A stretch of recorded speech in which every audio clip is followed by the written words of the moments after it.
సాక్షి life మీ ఆరోగ్య నేస్తం. Subscribe చేయండి.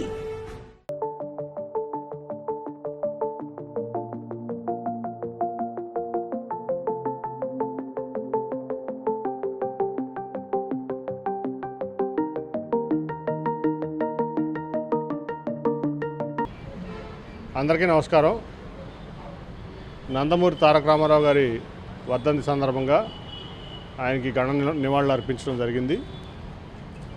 ఈ భారతదేశ చరిత్రలోనే మరి నందమూరి తారక రామారావు గారు 9 నెలల్లో పార్టీ పెట్టిన 9 నెలల్లో పార్టీని అధికారంలో తీసుకొచ్చి అట్లాగే ఈ రాష్ట్రంలో పేద ప్రజల కోసం, బడుగు బలహీన వర్గాల కోసం, అట్లాగే బీసీలకు రాజ్యాంగ హక్కుల కోసం, దీంట్లో రాజ్యాధికారంలో భాగస్వామ్యం కోసం పోరాడినటువంటి వ్యక్తి అయినా ఆయన చేసినటువంటి సంస్కరణలో నాకు తెలిసి ఈ దేశ చరిత్రలోనే ఆయన మొదటి వ్యక్తి, అన్ని సంస్కరణలు చేసినటువంటి వ్యక్తి అయినా.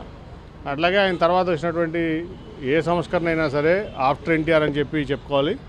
అటువంటి మహానుభావుడైనా కేవలం పేద ప్రజల కోసం, బడుగు బలహీన వర్గాల కోసం, అట్లాగే ఈ తెలుగు ప్రజల ఆత్మాభిమానం కోసం, ఆత్మగౌరవం కోసం, అట్లాగే వారి ఉన్నతి కోసం పోరాడినటువంటి వ్యక్తి, పాటుపడినటువంటి వ్యక్తి నందమూరి తారక రామారావు.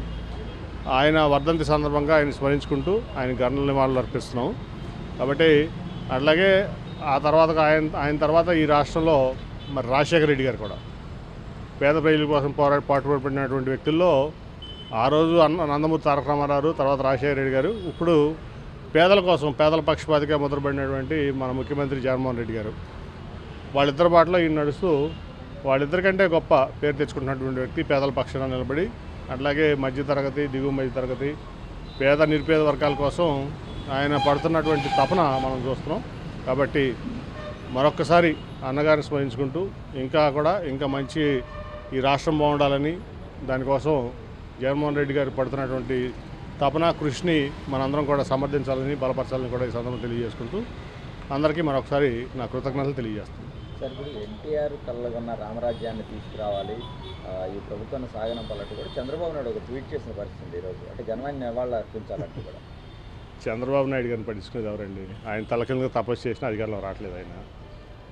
ఆయన 2014లో గెలిచిన తర్వాత ఏదో అద్భుతాలు సృష్టిస్తాడని మేము అందరం కూడా భావించాం. కానీ 2014లో గెలిచిన తర్వాత కేవలం కొడుకు కోసం, కొడుకు అధికారంలో ఉండడం కోసం, కొడుకుని అధికారంలో ముఖ్యమంత్రిని చేయడం కోసం ఆయన కష్టపడుతున్నారు తప్ప ఆయన నిజంగా కూడా ఈ రాష్ట్రం పట్ల చిత్తశుద్ధి లేదు ఆయనకి. అది 2014 నుంచి 19 వరకు ప్రజలందరూ అర్థం చేసుకున్నారు. ఇప్పుడైనా కొడుకును ముఖ్యమంత్రి చేయాలని తపన తప్ప ఆయనకు రెండో ఆలోచన లేదు.